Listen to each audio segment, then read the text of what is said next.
Dili lamang usa, kundi duha ka engrandeng fireworks display ang nasaksihan sa mga Tagumenyo sa pagsugat sa Bag-ong Tuig 2026 sa Tagum City.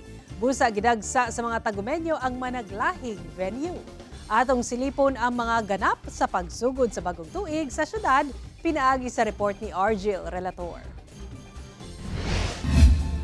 Gilayong napuno ang bleachers sa Davao del Norte Sports and Tourism Complex sa mga Tagumenyo nga excited nga giatangan ang giandam nga fireworks display.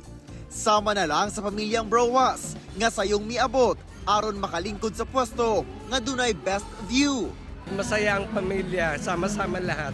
Okay ka. Looking forward for good health, more blessings to come, peaceful and quiet environment, and political stability for everybody.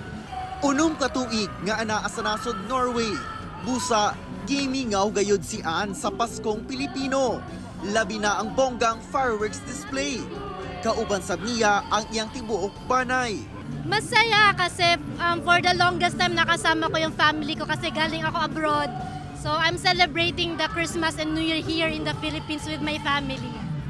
Lahi ra gyud matud pa ang holiday season sa Pilipinas. Labi pa nga makabanding ang mga kabanay ug mga higala. Malaking difference po talaga kasi sa ibang bansa, hindi nila masyado sinaselebrate yung Christmas at saka New Year.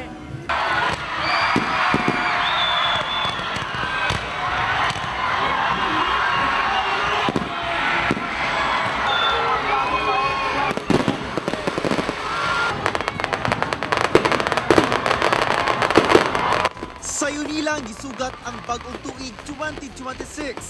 Bandang alas 10 sa gabi, nagmamulukon ang kalangitan sa Grand Fireworks Display. Giandam kini sa provincial government sa Davao del Norte.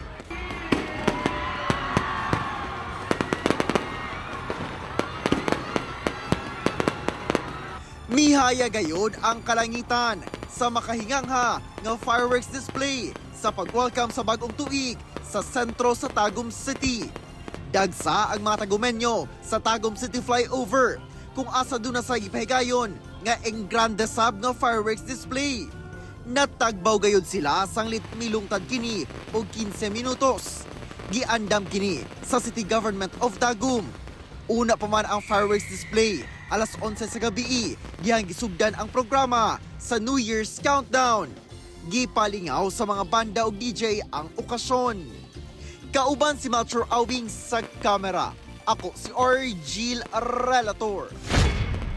1 Mindanao.